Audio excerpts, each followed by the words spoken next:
Pronti? 1, 2, 3.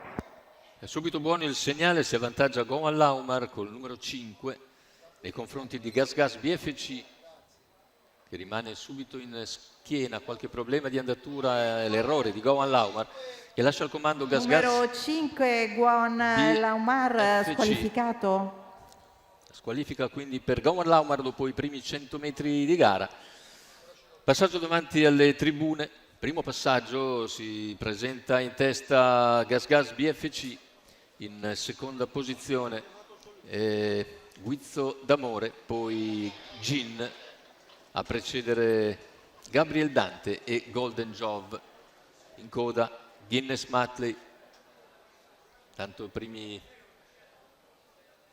400 metri molto tranquilli, nell'ordine del 34 e 600, che sono completati in 59 addirittura. Sempre Gas Gas BFC a fare l'andatura nei confronti di Guizzo d'Amore e Gin. La mossa esterna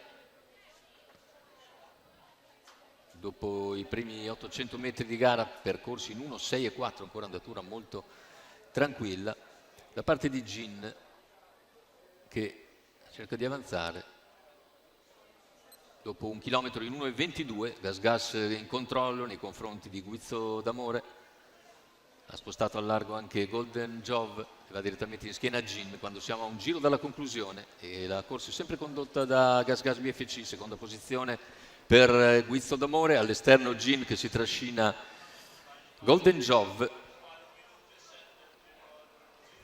che lascia più indietro Gabriel Dante. Intanto 600 alla conclusione, con il leader che ora accelera decisamente, cerca di venire via in terza ruota Golden Jove, ma l'andatura ora è decisamente cambiata. In seconda posizione lungo la corda c'è Guizzo d'Amore, avanza comunque Golden Jove in terza ruota, 400 alla conclusione, con il leader che cerca di distaccarsi in avanti, Gas Gas BFC nettamente in vantaggio nei confronti di Guizzo d'Amore, poi Gin in terza ruota Golden Jove. Completamento della piegata con Gas Gas BFC nettamente in testa. Affronta al comando la dirittura d'arrivo. L'errore di Golden Jove, mentre la lotta per il secondo posto premia alla fine Gin, che ha ragione di Guizzo d'Amore, che può essere soltanto terzo. 1,18,3 ma 29,2 e poi 29,4 a chiudere. Gas Gas BFC, Maurizio Cheli in sediolo, in percorso di testa, si impone in questa prima corsa al Savio. Corsa con i nastri sul doppio chilometro, andiamo a rivedere le fasi conclusive, un finale davvero molto molto svelto per Gas Gas BFC, che vince facile. Maurizio Cheli in sediolo per conto di Marco Bortolotti e del proprietà del signor Cristian Dell'Aquila.